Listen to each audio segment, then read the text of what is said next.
started when I was young, but like I didn't really took it serious until like high school.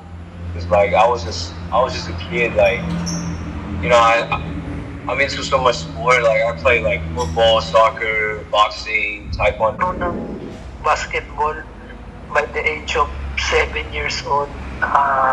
Na-inspire ako doon sa kuya ko na naglalaro siya ng basketball, nag-training camp siya, and then eventually na-share niya sa akin yung mga basic fundamentals. Basketball because my dad basically grew up into it.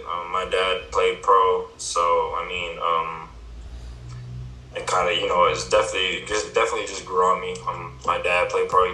He actually was an import here before in the Philippines.